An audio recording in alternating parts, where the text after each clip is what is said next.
Shalom, sahabat yang dikasihi Tuhan. Selamat pagi, salam damai sejahtera bagi setiap kita. Di pagi hari ini, ajar aku Tuhan untuk memiliki hati yang lembut, serta siap dibentuk. Sahabatku, tema renungan pagi hari ini yaitu hati yang lembut adalah tanggung jawab saya sendiri. Mari kita buka Alkitab dalam kitab Keluaran 3 ayat 19 sampai dengan 20. Tetapi aku tahu bahwa Raja Mesir tidak akan membiarkan kamu pergi kecuali dipaksa oleh tangan yang kuat. Tetapi aku akan mengacungkan tanganku dan memukul Mesir dengan segala perbuatan yang ajaib yang akan kulakukan di tengah-tengahnya. Sesudah itu, ia akan membiarkan kamu pergi. Ada pepatah asing yang berkata, di balik hak istimewa yang besar, ada tanggung jawab yang besar juga. Benarlah sungguh perkataan itu. Betapa sering kita mendoakan, mengharapkan perlakuan istimewa dari Tuhan untuk usaha kita, untuk pekerjaan, dan untuk rumah tangga kita, untuk pelayanan, dan lain-lain. Kita berdoa dan minta agar kita mendapatkan yang terbaik di antara segalanya.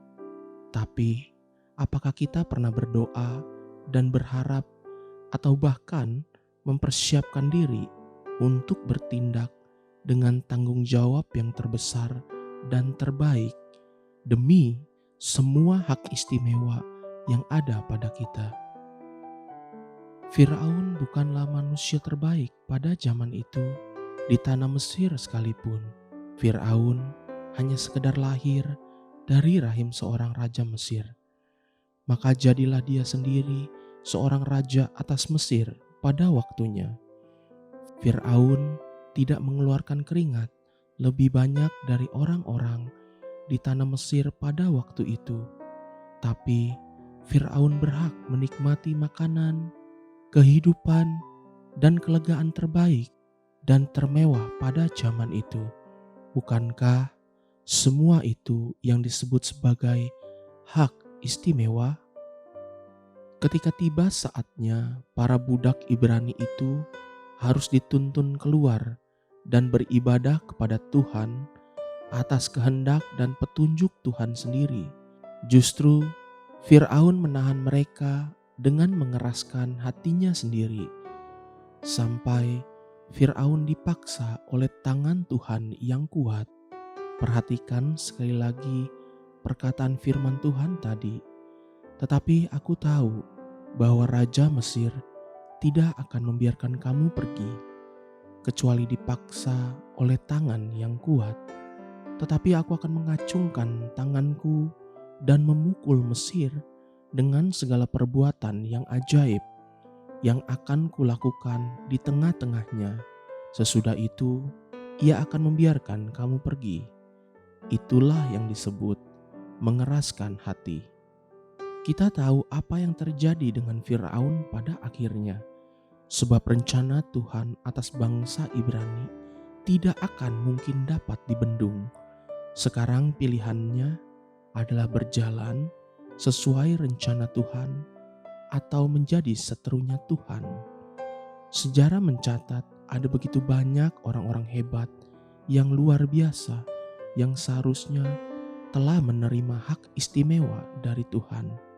Mereka berada di tengah-tengah sejarah yang sebenarnya sangat membutuhkan kebijaksanaan dan hikmat, juga berkat yang Tuhan telah berikan kepada mereka untuk kesejahteraan manusia di zaman tersebut.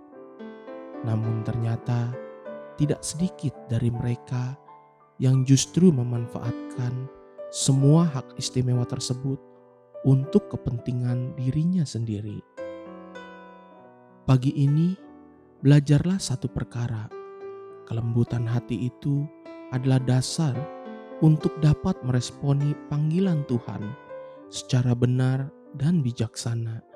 Dan kelembutan hati saya itu adalah tanggung jawab saya sendiri.